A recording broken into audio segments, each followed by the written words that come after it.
Elos espirituais.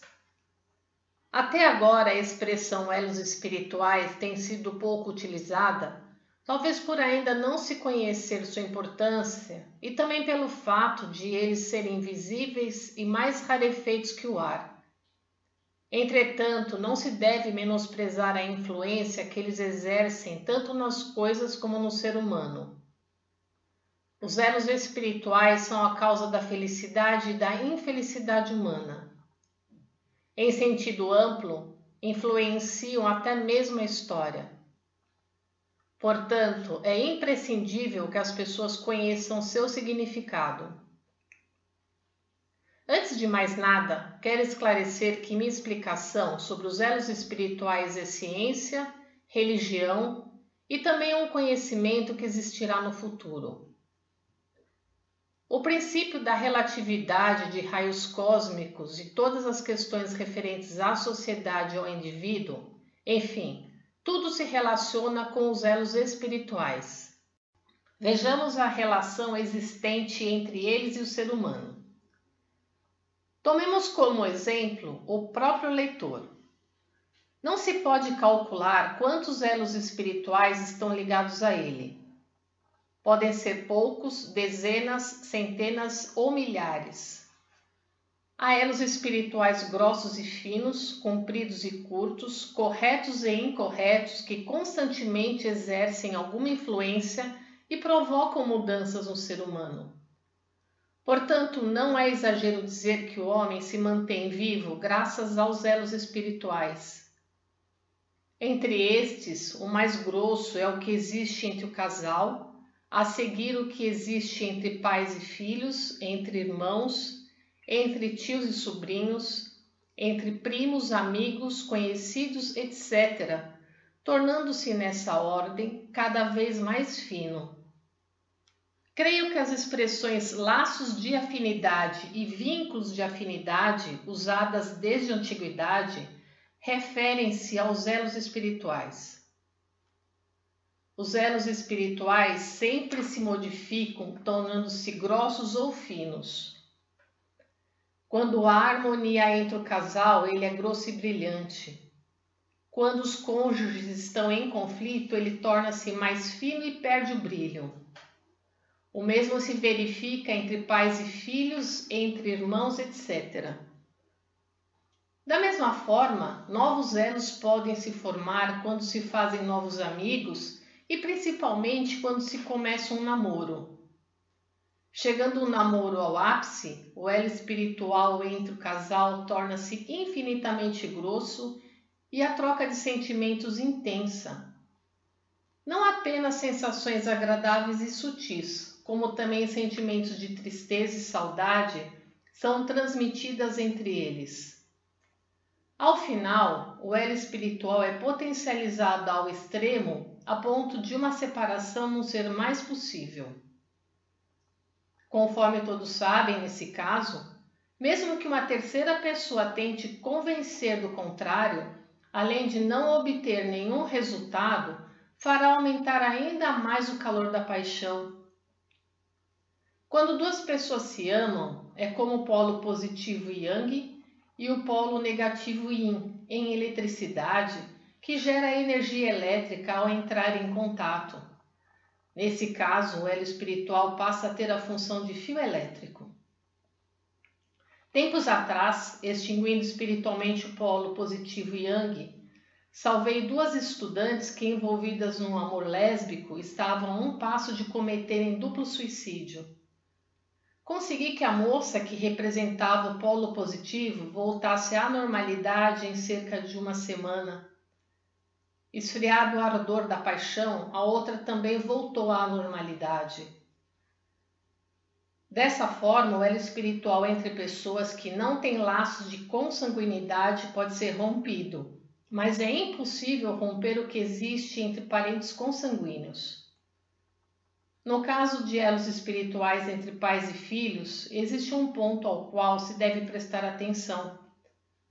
Como eles sempre estão pensando uns nos outros, há um reflexo mútuo, e a índole dos filhos sofre a influência da índole dos pais por intermédio do elo espiritual. Portanto, se os pais desejam melhorar os filhos, em primeiro lugar devem melhorar o próprio espírito. Frequentemente vemos pais que repreendem os filhos, apesar de eles próprios não terem uma conduta adequada. Isso surte pouco efeito e o motivo é o que acabamos de expor. Muitas vezes, entretanto, nós nos perguntamos: por que pais tão maravilhosos têm um filho delinquente? A verdade é que esses pais são boas pessoas por interesse e apenas na aparência, mas a alma está nublada e isso se reflete no filho. No caso de dois irmãos, em que um é bom e o outro é mau, o motivo tem relação com vidas passadas ou com os pecados dos pais. Vou começar explicando pelo princípio da reencarnação. O ser humano após a morte vai para o mundo espiritual, isto é, nasce naquele mundo. No budismo, isso é chamado de ir para nascer. A partir da perspectiva do mundo espiritual, isso faz sentido. Ali se efetua a purificação das impurezas e dos pecados cometidos no mundo material, e os espíritos que atingiram certo grau de purificação voltam a nascer neste mundo, ou melhor, reencarnam. Todavia, há aqueles que foram maus em vida e no momento da morte, devido às penalidades imputadas e a outros motivos, se arrependem e compreendem que não se deve praticar o mal de forma alguma. Ao reencarnarem, fazem o firme propósito de se tornarem virtuosos na próxima vida e se dedicam enormemente ao bem. Vemos, pois, por este princípio que, embora alguém seja muito bom nesta vida, na reencarnação anterior pode ter sido um grande perverso. Existem ainda muitas pessoas que não acreditam na vida após a morte e por isso, depois que morrem, não conseguem viver em paz no mundo espiritual. Pelo apego à vida, reencarnam antes de estarem suficientemente purificadas. Assim sendo, devido ao fato de lhes restarem impurezas e pecados de vidas passadas, ocorrem ações purificadoras nesta vida. Por tais ações serem sofrimentos, o fato de uma pessoa ser desafortunada, apesar de ser boa desde que nasceu, é devido a isso. Gostaria de apresentar a seguir um fato marcante relacionado à reencarnação. Há crianças que nascem com feições de velho e só 2 ou 3 meses depois é que tomam feições normais de bebê.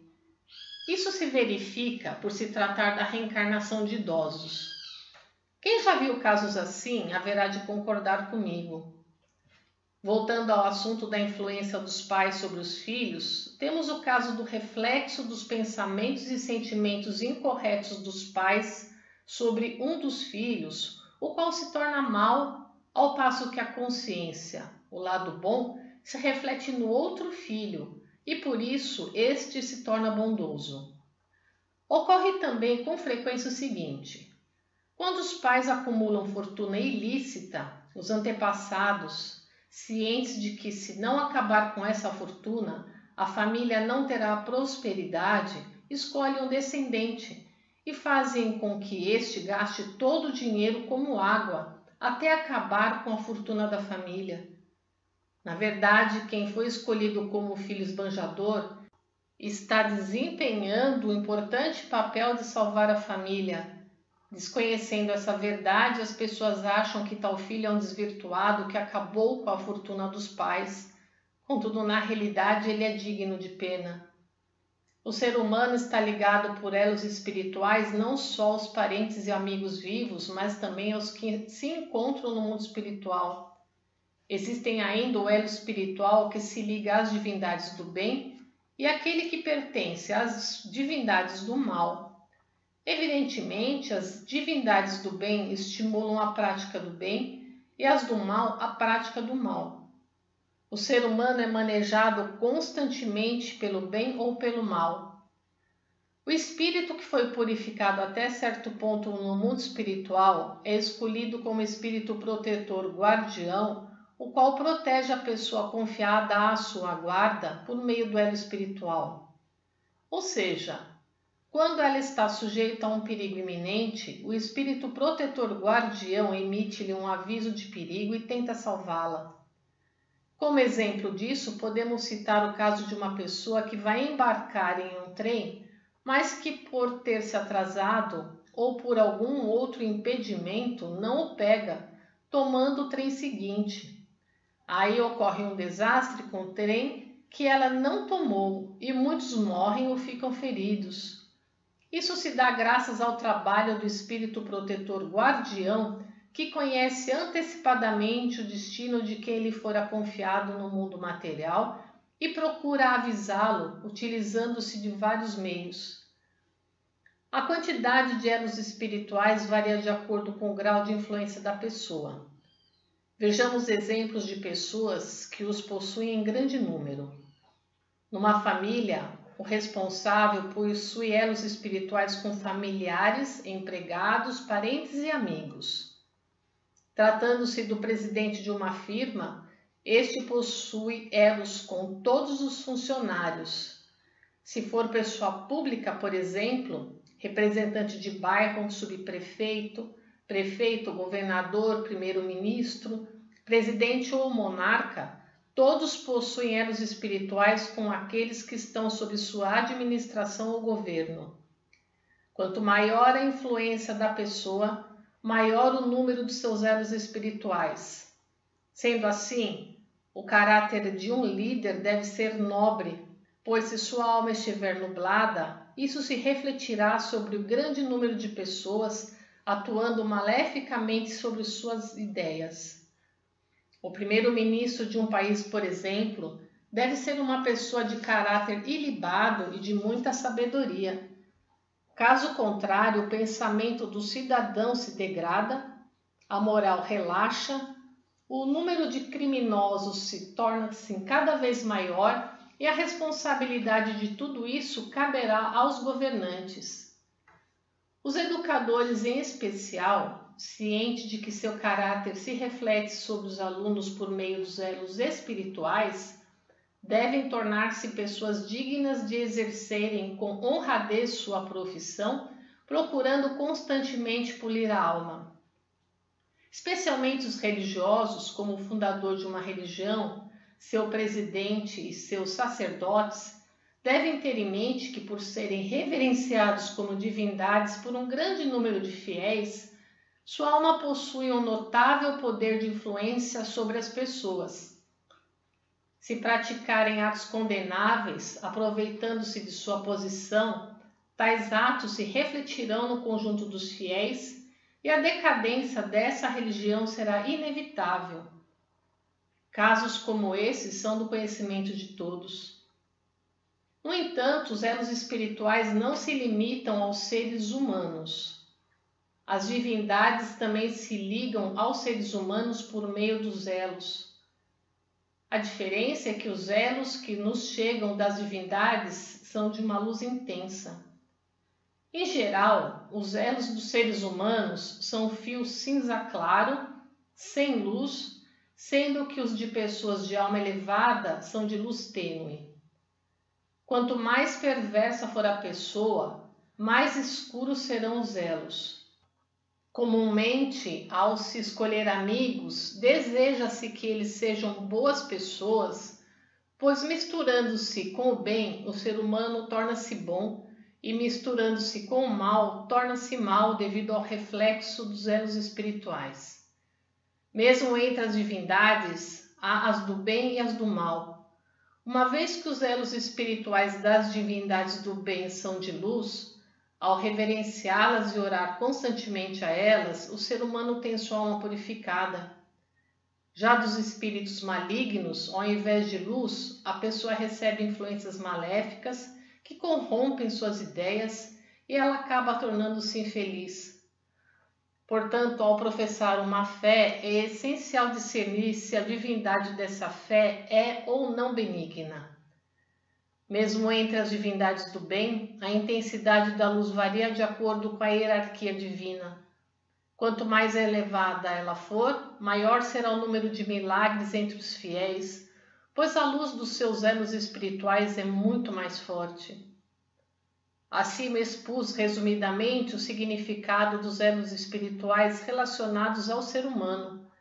Contudo, devo dizer que os elos espirituais atuam não só nos humanos, mas também nas demais coisas.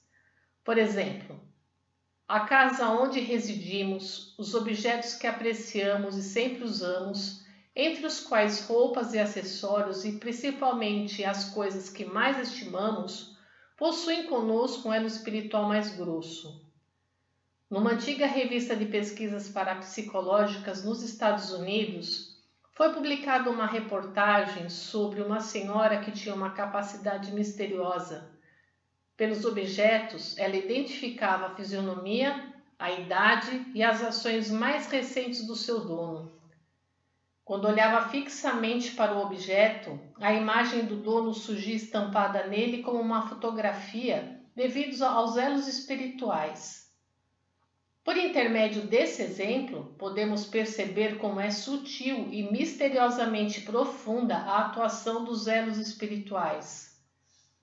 Ultimamente têm sido realizadas pesquisas científicas sobre os chamados raios cósmicos, os quais, a meu ver, são os elos espirituais que unem a Terra aos outros astros.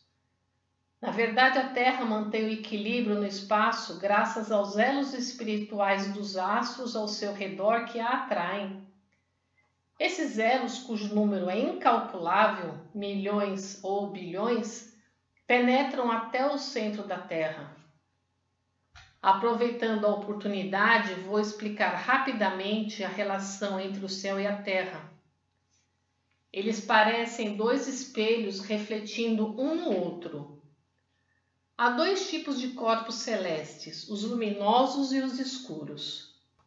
Por não ter luz, o corpo celeste escuro não é visível aos olhos humanos. Ano a ano, no entanto, esses corpos celestes se tornam luminosos e aumentam de número.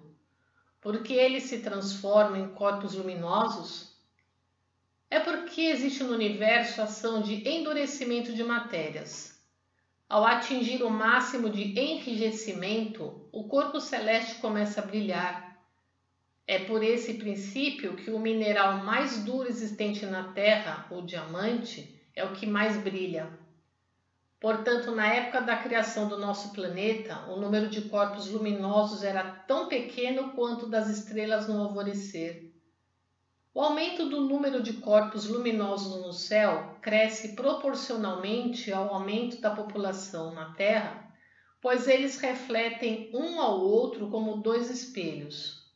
Portanto, não se pode mensurar o quanto a população humana e o número de corpos luminosos aumentarão no futuro. Frequentemente, os astrônomos descobrem novos astros, mas o que realmente ocorre é a transformação de um corpo escuro em corpo luminoso, o qual passa a ser percebido pelos olhos humanos. Os meteoros nada mais são que a desintegração de corpos celestes e os meteoritos são fragmentos oriundos disso. Além dos grandes corpos celestes como Júpiter, Marte, Saturno, Vênus e Mercúrio, existe uma infinidade de outros de tamanhos grande, médio e pequeno, e todos exercem influência sobre o planeta Terra e a humanidade. Assim, da mesma forma que existem os 5 grandes planetas citados, em cada época existem 5 personalidades mundiais. Também acho interessante comparar o ser humano aos astros e, referindo-se a personalidades renomadas, falar em aparecimento ou queda de uma grande estrela. A história registra que no Ocidente houve uma época em que a astrologia se tornou bem popular e os sacerdotes a utilizavam para analisar as doenças, para ver a boa e a má sorte, a felicidade ou a infelicidade, etc.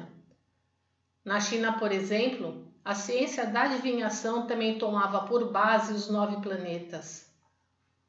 Penso que não foi sem motivo que os antigos tinham interesse pelos astros.